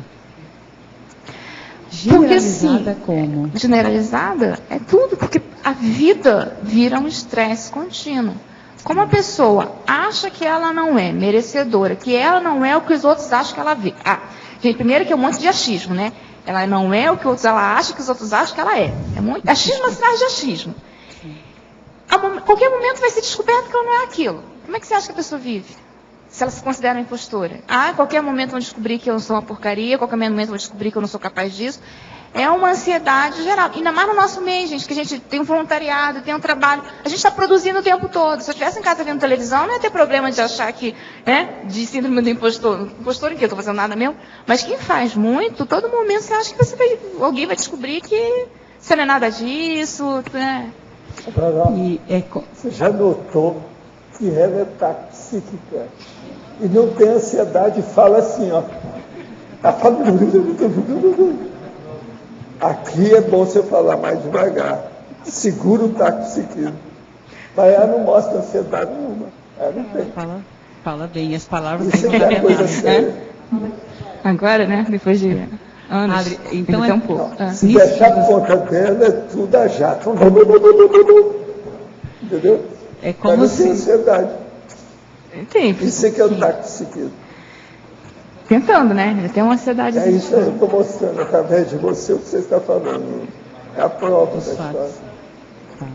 É como se, então, nesse contexto, a pessoa vivesse com o elástico esticado até o último, né? Tensionado até o último momento. Então, como tem vários achismos, aquilo vai pipocando. Várias coisas.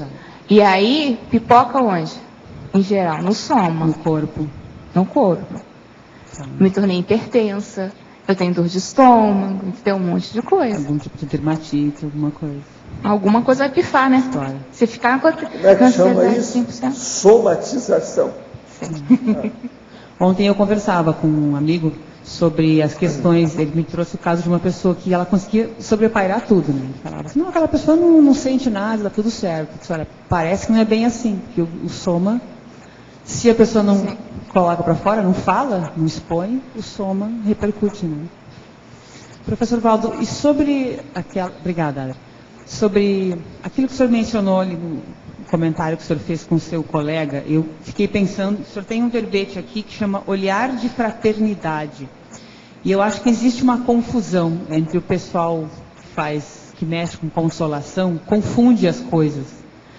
Então, a pessoa confunde a amabilidade, a educação, com não falar claro, com não esclarecer. É porque as religiões falam assim, não julgueis para não ser julgado. Sim. Entendeu? É uma besteira. Isso é uma bobagem enorme. Você tem que julgar. Começa por você. E depois julgar os outros também.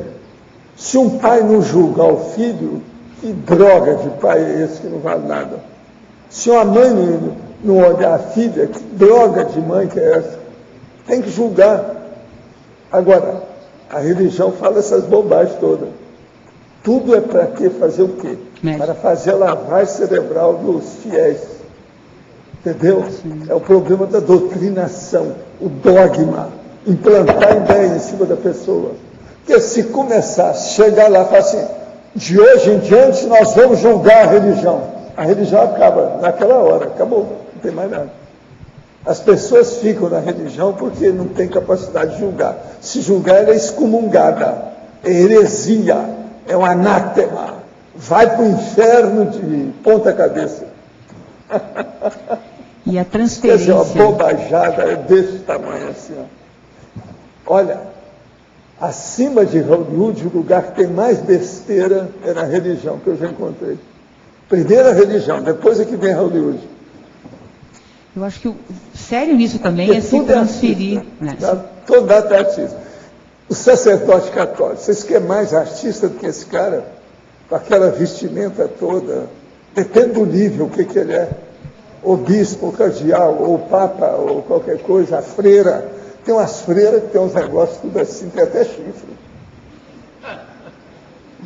É incrível o negócio. E, no entanto, ela é virgem, esposa de Cristo. Entende? Pois é, mas essa transferência, a pessoa transfere tudo para uma entidade, para uma pessoa, para Agora, alguém. uma meninada. Não gerencia é mais. Isso que eu estava falando sobre o achismo. Isso tudo é o achismo, a pessoa acha. E ali ela já está doutrinada com lavagem cerebral, ela não muda tão cedo. Isso é religião.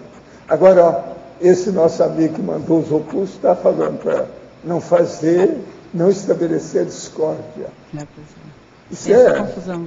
Esse está totalmente lavado cerebral. Quer dizer, não pode debater. Eu falo, você aceita ou não aceita? Não fala nada, tudo calado.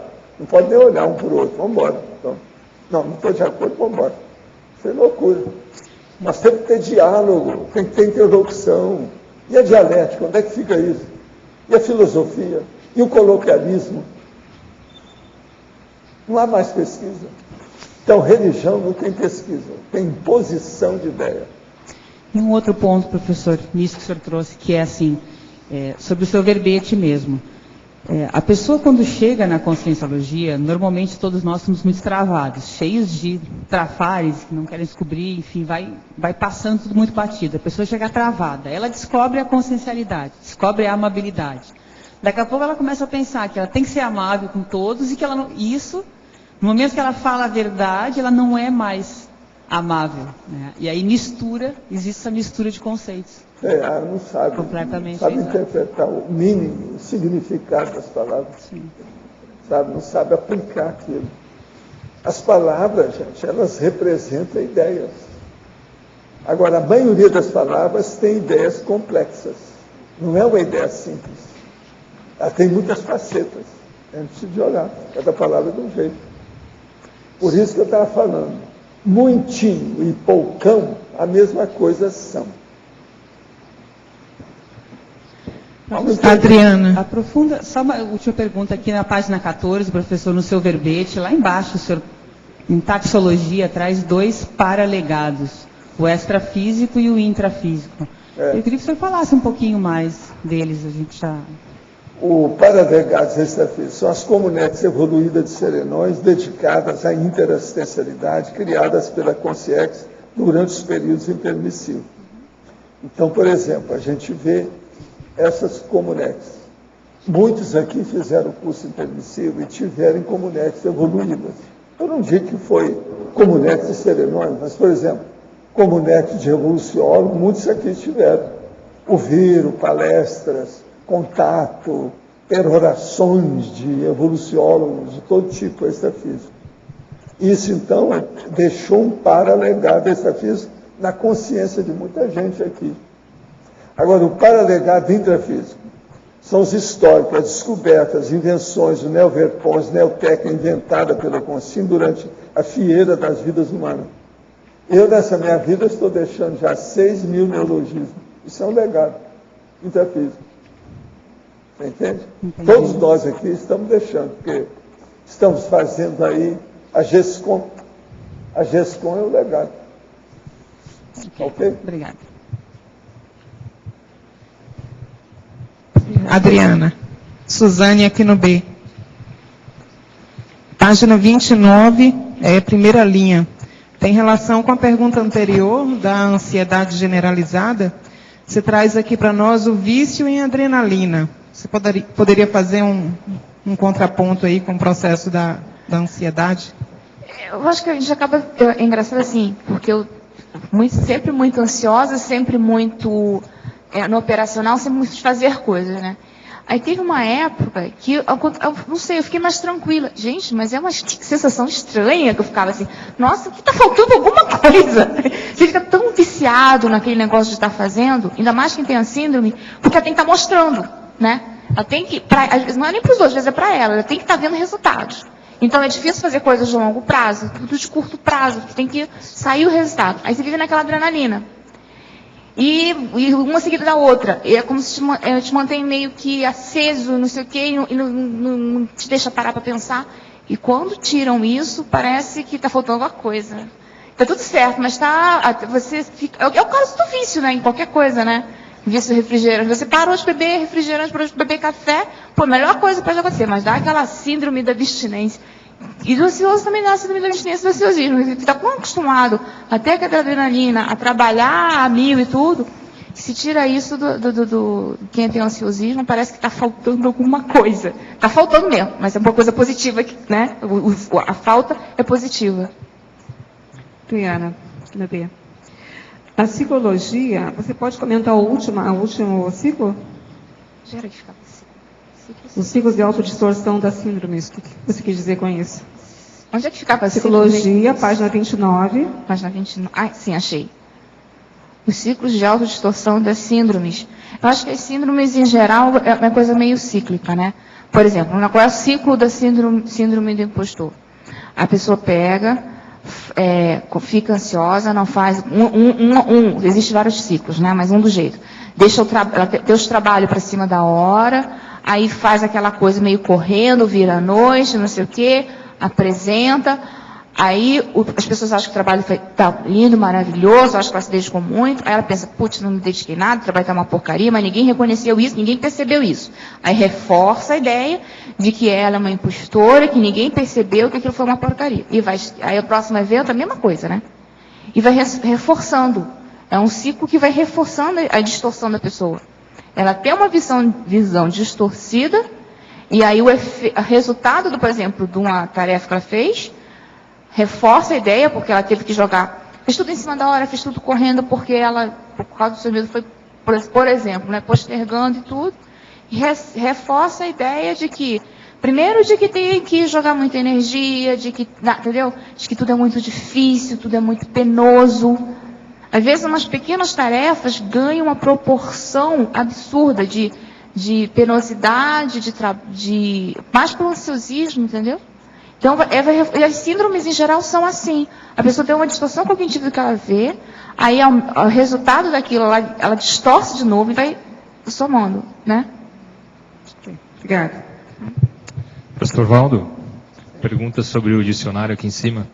Professor, o dicionário de argumentos, ou até mesmo esse verbete em especial, para nossa referência, a gente está falando em que nível de parapolimatia? O inicial, o intermediário ou um mais avançado, para a gente ter referência do estudo? Nível de quê? Parapolimatia.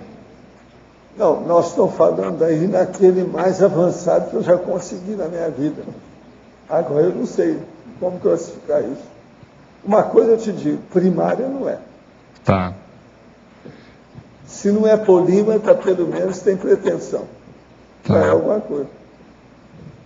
E o professor utiliza alguns termos aqui, por exemplo, na página 15, o professor fala lá da consciex luz, o estágio de purificação.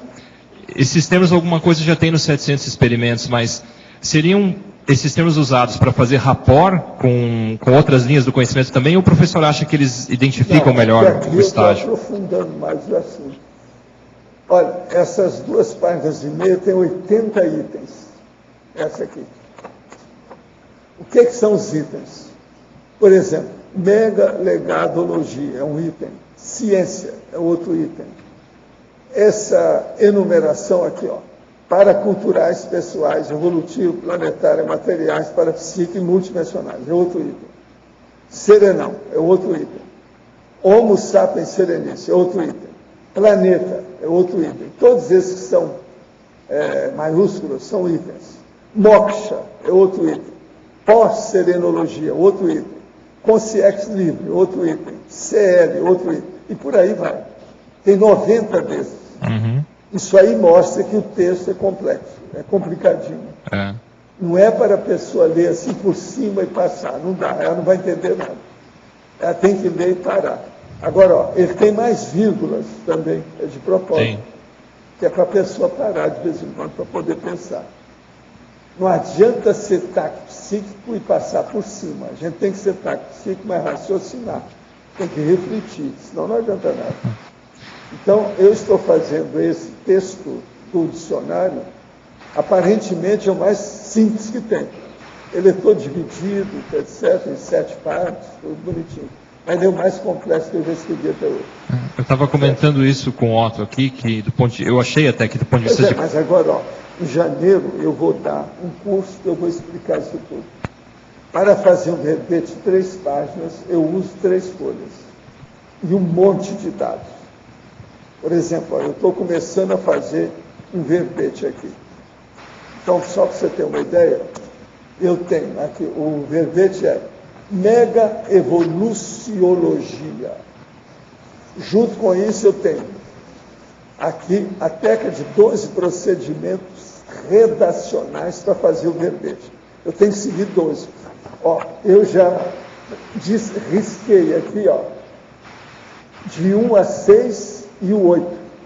Falta ainda os itens 7, 9, 10, 11, 12, para eu trabalhar antes de levar para o computador. Entende? Agora, depois disso, eu tenho aqui a dissecção estatística da redação, é onde entram os itens. Eu, então, repito tudo e tem 5 colunas que eu faço uma dissecção. Quer dizer, eu vou fazer a anatomização do que está escrito. Forma e fundo. Entende? Agora, depois, então, que isso aí estiver arrumado, eu levo para o computador. Ó, para escrever isso, já tem todas essas folhas aqui. Isso é só a metade. Eu já vi alguma coisa das sentenças. Então, eu coloquei aqui umas 20 sentenças que eu posso pôr para esclarecer o assunto. Mas ainda tem mega pensando para estudar, para pôr aqui. Eu não sei quantos itens vão ter esse verbete. Entendeu? Agora, o tema, mega evoluciologia. O que é que eu quero dizer com isso? Mega evoluciologia eu acho importantíssimo. Por quê? São as 7 aspectos da evolução que são as suas conquistas básicas na vida. Aqui ainda não está na ordem alfabética, mas quais são as conquistas básicas? Autopensenidade retilínea, que é a auto-ortopensenologia. Autocomplexo, que é a autoproexologia, o autojubileu, por exemplo, o evolutivo seu na sua vida. Terceira, autodispersidade, que é a autoinconflitividade com a autotaquirritmologia assistencial. Depois, quarto, auto-mega-gescom, a obra pessoal sua, o auto-revezamento multiexistencial e etc, etc.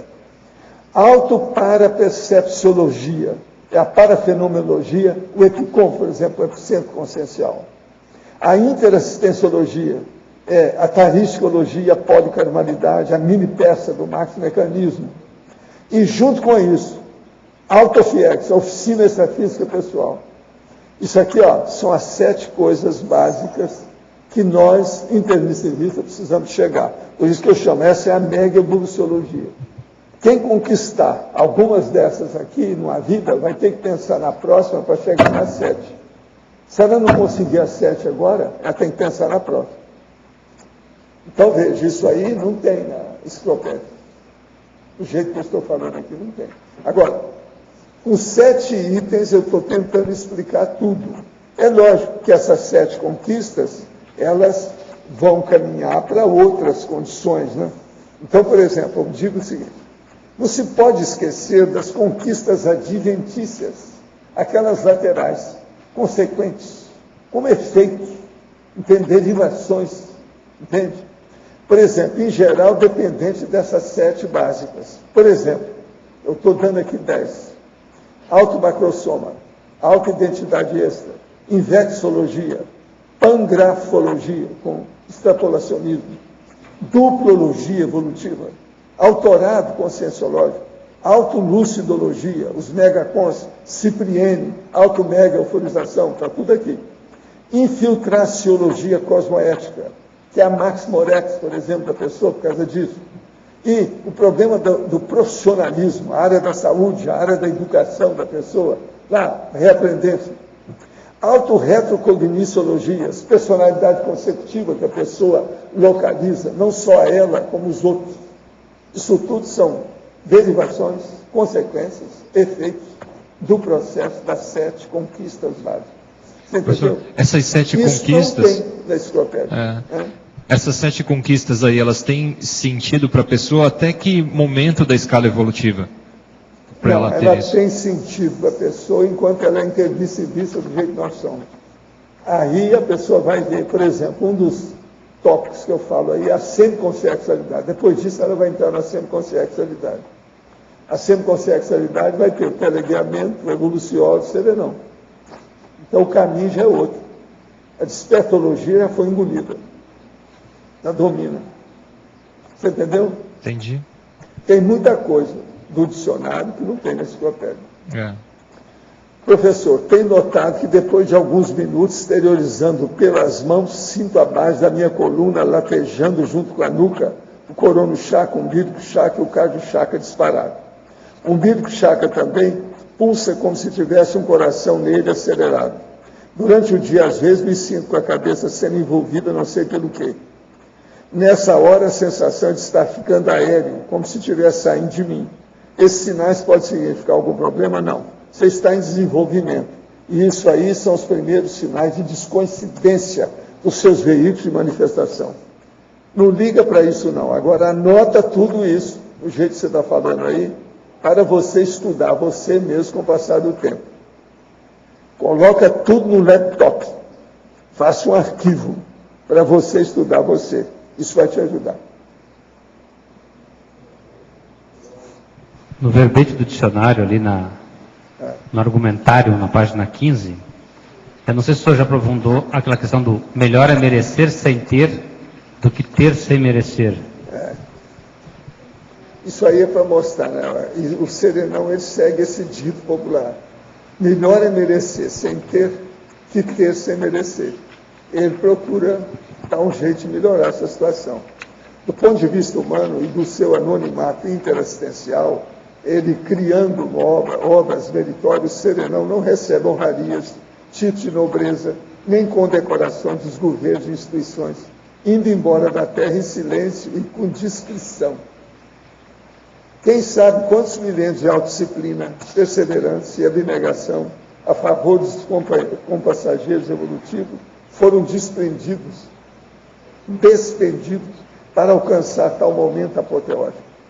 Tudo realizado em perfeita harmonia com as leis que regem o cosmos e a vida do homem, até mesmo quando derrogando, com alto discernimento, as cláusulas primárias ainda ignoradas pelos pré-serenões. A consciência, luz, chegou à última parte do estágio da purificação na estrutura da escala do estado da autoconsciência contínua. Nesse caso, a relação do melhor é merecer sem ter, seriam os aportes, a pessoa... Veja bem o que você faz. Então, a pessoa que ela tem um pouquinho e ela quer mostrar que tem um pocão, é a maior boba, né? Isso é o achismo, é besteira. Falta lucidez, falta discernimento, falta inteligência nisso aí. Agora, o serenão dá a maior prova disso. Ele é o mais poderoso, no entanto, não aparece. Professor, eu achei interessante essa frase que o Adélio comentou, porque me remeteu ao verbete da síndrome do impostor, né? Porque o impostor é aquele que tem sem merecer, né? Então, por um lado, a síndrome do impostor mostra muita coisa negativa, por outro lado, veio o verbete do dicionário limpar tudo. Então, o serenão, ele tem, mas ele não merece nenhuma condecoração, ele não permite isso. Homenagem. Então, veja, ele tem em silêncio. Então, na realidade... É justamente o contrário do impostor. Ele é o exemplo... Ele é anônimo. Isso aqui é o bom dessa história. Eu acho que isso é como se isso fosse uma metáfora para anonimato, não é, professor? Eu entendi essa frase como quase uma metáfora para o anonimato. É uma maneira... Essa frase, gente, é do tipo popular, é o povo que fala isso. Estou repetindo aí a ideia do povão, de propósito. A pessoa, pelo menos de vez em quando, vê a linguagem dela no meu texto. Entende? A preocupação do dicionário é essa, né? De ter uma linguagem mais próxima, né? Fala de coisas muito avançadas. Mas agora, como eu falo uma coisa, às vezes, muito avançada e com muita ideia nova e neologismo, de vez em quando eu ponho um dito popular no meio. Agora, você olha que está em casa. Isso não foi eu que criei. O povo já fala isso há muito tempo. Tem nos dicionários de ditos populares, de provérbios, de ditado, máximas. Anexins, tudo é a mesma coisa, né? Você é especialista nisso, você sabe. Eu ia comentar aqui com a Adriana também, de tudo que ela comentou hoje, das conversas que a gente já tivemos várias, né? Com relação a essas síndromes que atrapalham tanto a vida da gente, me pareceu que o problema maior ali seria a questão do pessimismo, que já veio na mesologia, o perfeccionismo, que a gente já viu que é doença, inclusive, novamente, se você olhar para o verbete do dicionário, está lá, perfeição, a normalidade humana, se você fosse perfeita, você era uma normalidade. E a questão da obrigação, né? Você não fez mais do que a sua obrigação. Então, tudo que você faz, foi só obrigação. Então, mas quem é que impõe a obrigação? Ela veio de dentro ou veio de fora? Então, eu acho que assim, é o meio reforço, né, que a gente andou conversando. Tem a questão, talvez, já de vidas, né? Então, assim, você já tem a predisposição, né? Aí você tem o reforço da mesologia. Então, junta, eu acho que é um somatório. Então, tem a questão do loco externo, né? Eu acho que o maior problema das síndromes é o loco externo, né? O cara está preocupado, a pessoa está preocupada com o que está aparecendo, o que vai aparecer, mas ela não sente isso, então sempre o problema é o loco externo. Então, o que eu vejo que a grande dificuldade de acertar nas síndromes é a distorção cognitiva, né? Do que realmente é, do que você acha que é. Então, eu tenho obrigação, ou eu acho que tenho obrigação. Porque nós temos algumas obrigações, não temos? Olha, eu vejo que no meu caso, essa questão da obrigação, ela vinha como um peso, né, e entrava na síndrome da pré-derrota. Não, esse negócio é muito grande, eu não quero ter esse peso dessa obrigação em cima de mim. Para não ter aquela obrigação pesando, eu não enfrentava um determinado desafio. Eu acho que a saída, Adriana, queria que você comentasse isso, seria esquecer a obrigação e focar na motivação. Porque quando a gente permite a obrigação pesar, é porque a gente está dando muito valor para a obrigação e está dando pouco valor para a automotivação. Porque se eu quero evoluir, né, se eu quero fazer essas coisas todas que o professor Valdo vem aqui e vai mostrando para a gente, hoje ele deu show de bola aqui, né? Então, se eu quero chegar numa situação de um serenão um dia, não vai ser por obrigação. Assim, é engraçado, a gente não tinha falado isso, mas é uma das minhas metas, que eu estou no curso junto com o pessoal, né, no laboratório grupal de técnicas mais humanas de vida, e um deles é aplicação teática do trinômio, motivação, trabalho e lazer. Porque eu tenho essa dificuldade. A minha, por exemplo, o que eu percebi uma vez, eu falei, gente, isso eu tinha que anotar. Eu estava preparando prova, corrigindo, arrumando, e eu gosto de fazer isso. Aí, de repente, o raciocínio que veio, deixa eu parar de brincar que eu tenho que trabalhar. Eu falei, peraí, mas isso é o meu trabalho. Só que como eu estava me divertindo, estava achando isso legal, eu falei, não, eu tenho que parar de brincar e trabalhar. Mas como assim? Sabe o raciocínio que veio automático? Como se o que eu fosse obrigada a fazer, o trabalho, fosse penoso. Como se eu não pudesse me divertir para fazer as minhas obrigações. Aí vem um outro ponto que eu queria chamar a atenção. Você falou muito da questão do autoassédio, né? Tipo assim, não preciso nem ter assediador porque eu me basto na geração de assédio. Quando vem uma ideia como essa, vai parar de se divertir e vai trabalhar, a mim me parece que isso não foi uma ideia sua. Me parece que isso é uma ideia externa, que você aplaude, acata. Eu não sei, na hora o raciocínio parecia que era meu mesmo. Porque não foi assim, acho que tá na hora de começar, entendeu? Aí não me pareceu que só pensei, não. Porque pareceu meu pensei. Porque toda síndrome, para manter essa condição tão nosológica, tem que ter um bolsão extrafísico associado. Sim. Então, tem todo um holopensene já gravitando, até devido ao seu autoassédio, devido aos trafalhos da gente, a gente já tem aquela coisa gravitante. Então, a chance, a probabilidade de ter assediadores ali. Não estou falando que todas as vezes que tem, isso não tenha sido eu que só pensei, mas nessa hora eu achei que foi bem meu mesmo. A sensação que tinha que foi meu pensamento. Eu estava, nossa, eu não posso fazer isso agora. Naquele momento, falando naquele caso. Não estou te falando que nos outros pode ser que tenha, talvez tenha aquele negócio, né? Não, ela está indo muito bem, está na hora da gente, pode ter uma... Às vezes é a gente, às vezes é fora, mas sempre começa muito com a gente, né? Uhum. Aí você entra com a terapia poliânica. Não, eu falei assim, não, eu continuei fazendo. Quando eu percebi isso, eu fiz a nota, eu falei, não, continuar fazendo. Esse é, assim, coisa bem prática mesmo. Peraí, mas isso é o meu trabalho. Por que eu não posso continuar fazendo? Eu posso continuar gostando do que eu estou fazendo. E continuei fazendo. Mas a satisfação diminuiu? Não. Continuou satisfeito? Eu continuei, olhei, assim, anotei, acho que me chamou muita atenção. Que, entendeu? Foi bem... Aí eu continuei, tá? Talvez em outros momentos eu tivesse menos luz, não, deixa eu parar e guardar isso aqui, deixa eu fazer uma coisa mais chata, entendeu? Que é o que eu costumo fazer, como acaba largando as coisas que dão prazer, fazer coisas mais chatas. Porque quando a gente faz a coisa motivado, tudo é prazeroso. Não tem... E tudo rende mais. Eu lembro o primeiro artigo que eu estava escrevendo, que estava muito difícil para eu terminar, eu fui conversar com o professor Valdo. Acho que eu não vou conseguir cumprir esse prazo. E ele olhou para mim e disse, mas também o seu extrafísico está uma coisa horrorosa, não sei se você se lembra disso. Eu não estava conseguindo limpar o extrafísico para poder, quer dizer, eu não estava com motivação suficiente. E ele deu o exemplo, olha, eu acabei de fazer na época era o verbete da enciclopédia. Eu estava com cheio de pasta aberta aqui para resolver uma questão, como eu ia escrever isso melhor. Só que isso para mim era prazeroso, para você é sofrimento. Para mim era sofrimento estar escrevendo aquilo. Automotivação, trabalho e lazer, tudo é uma coisa só. O desafio para ele é prazeroso. O desafio a hora para que mim... vocês chegam a ser veteranas, é automotivação, trabalho e lazer, é uma coisa só. Eu não preciso de hobby. Minha vida é um hobby. Como é que você atinge isso?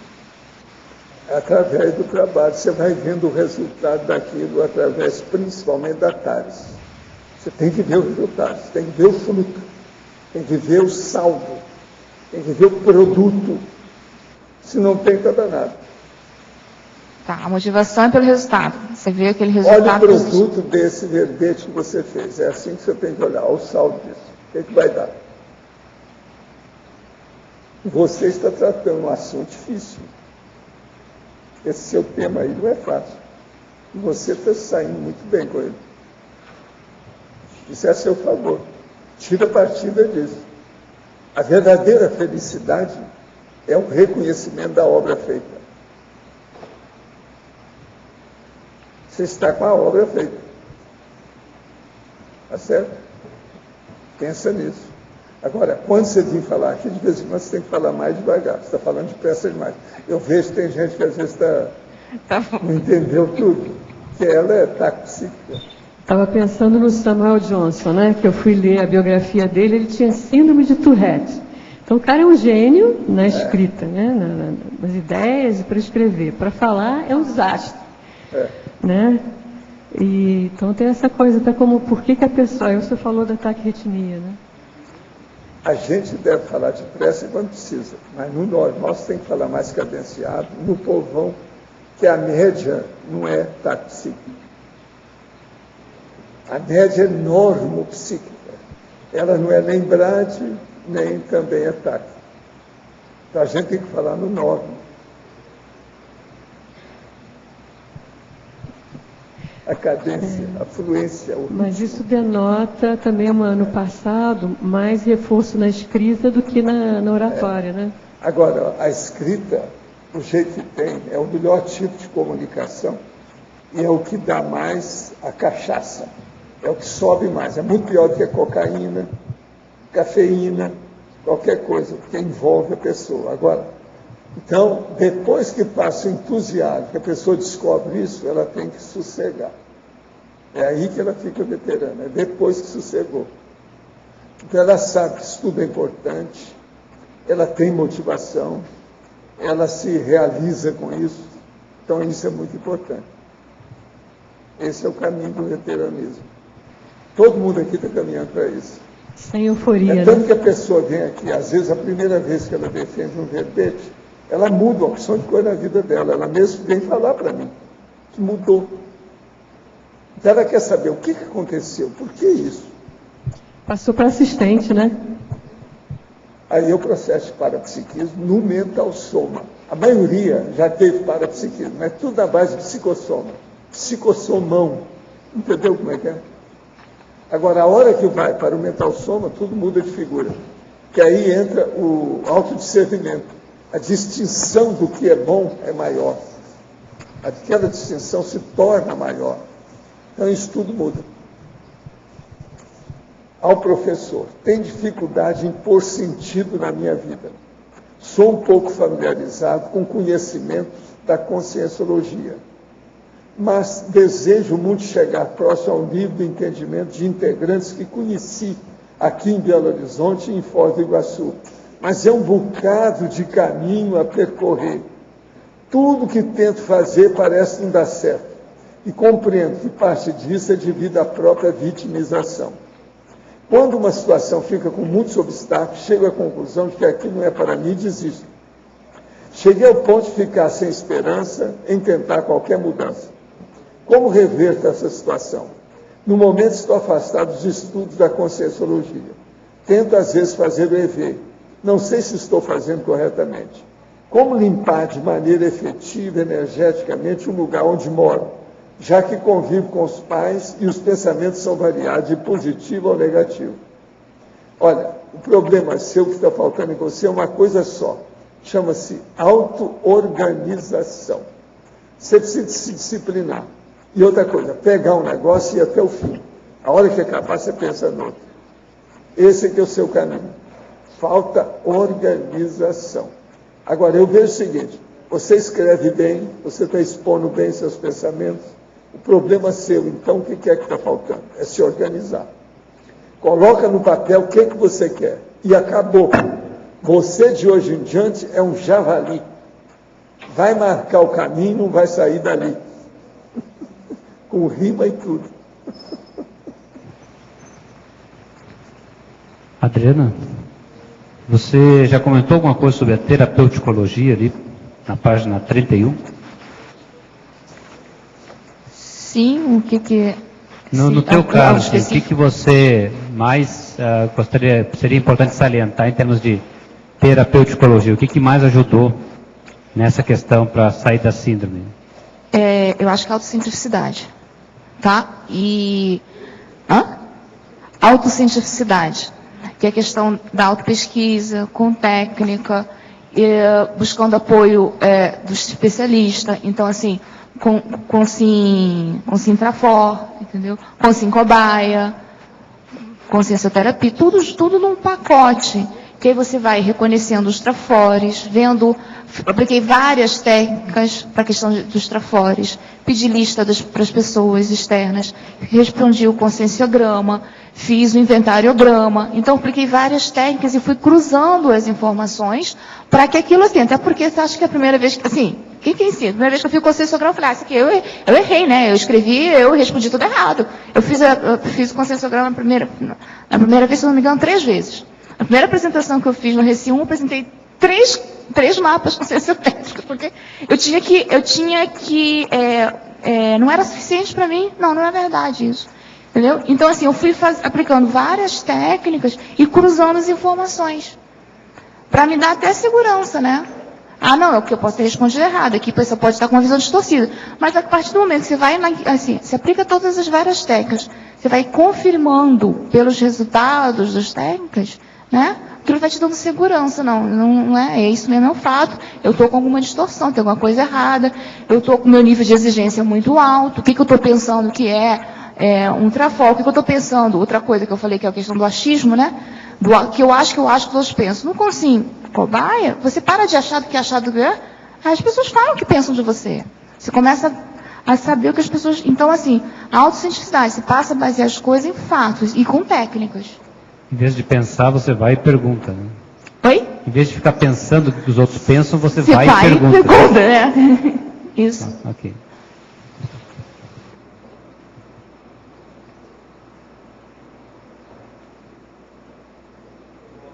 Aproveitando só, aqui o senhor comenta também no dicionário a questão para evento festivo, culminante e apoteótico da despedida extrafísica do serenão dos seus pares, né? Esse evento deve ser um super evento mesmo, na página 15, ali no finalzinho. Se você for convidar para algum, você me chama que eu vou com você. A gente só fica imaginando, né? Porque deve ser um mega evento, o máximo que a gente consegue perceber em termos de evento. Né? E essas coisas existem mesmo, tudo aí tem. Os eventos e comemorações extrafísicas são impressionantes. Uma ou outra coisa eu me lembro de ter participado, mesmo nessa vida. Então vale a pena pensar nisso. Né? Agora, Adriana, você saiu muito bem num assunto difícil.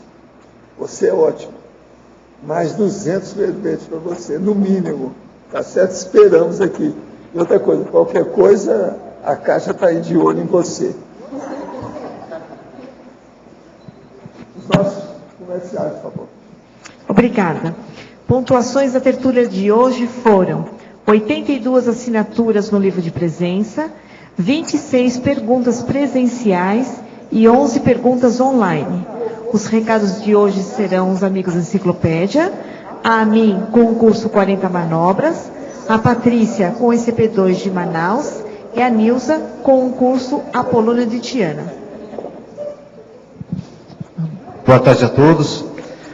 Nosso convite aí para todos os teletertulianos e tertulianos que frequentam aqui diariamente ou rotineiramente o tertuliário, o holociclo, holoteca, assiste tertúlia, mini tertúlia, círculo mental somático, que beneficia toda a estrutura que existe aqui e que ainda não é amigo da enciclopédia, nosso convite para você se tornar um mantenedor do programa Amigo da Enciclopédia. Você, além de estar contribuindo para a manutenção, para a sustentação financeira de toda essa estrutura, a transmissão diária das tertúlias, a produção da Enciclopédia da Conscienciologia, você também tem os benefícios de ser amigo da Enciclopédia, ao acessar o Holoserve da sua pesquisa, a ter acesso gratuito, fazer o download da Enciclopédia da Conscienciologia.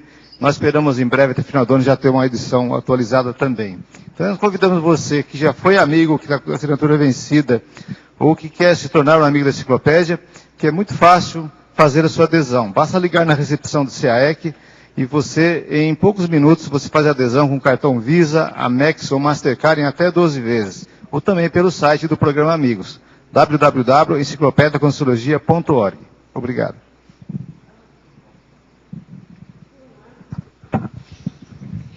Convido você a participar do próximo curso 40 Manobras Energéticas, que ocorre em Foz do Iguaçu no feriado de 15 de novembro. Serão 4 dias, 15, 16, 17 e 18 de novembro, em que vamos trabalhar muito as energias, visando o nosso desenvolvimento na aplicação das energias no dia a dia, com fins interassistenciais. Esse é um curso ministrado pelo professor Mário Oliveira, que tem toda uma visão bastante prática, é um curso bastante lúdico também, divertido de fazer, automotivante. E ao final desse curso, nós estaremos aplicando nossas energias com muita segurança no nosso ambiente de trabalho, no nosso ambiente familiar, aplicando arco voltaico, fazendo limpezas, higienizações de ambiente, enfim, usando realmente as nossas energias para assistência. Maiores informações na recepção do CAEC, telefone 45 35 25 26 52. Obrigada e até lá. Boa tarde.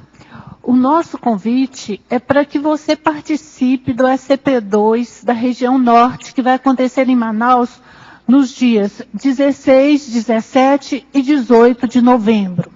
O SCP-2 que acontece em Manaus é o SCP-2 da região norte toda. Abrange todos os conscienciólogos do Amazonas, Roraima, Acre, Rondônia, Pará, pessoas também do Distrito Federal e de todo o Brasil.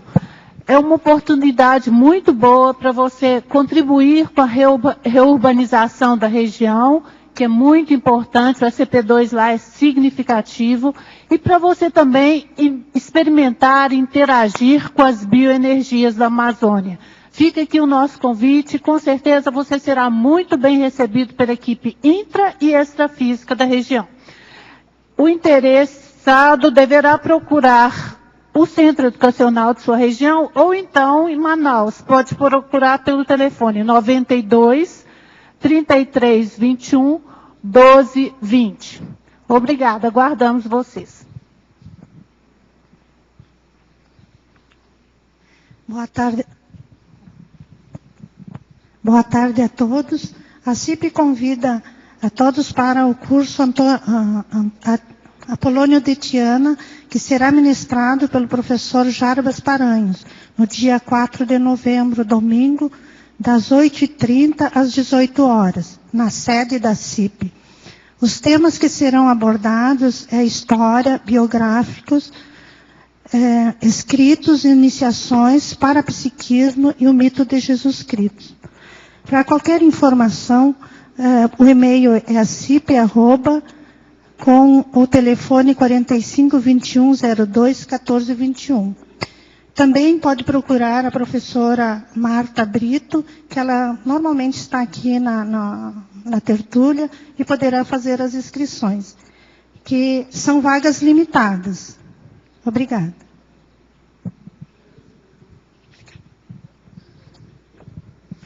O título do verbete de amanhã é Autodomínio Emocional Despertológico, de especialidade da psicossomatologia. O autor é o professor Maximiliano Raimann. Obrigada e boa tarde a todos.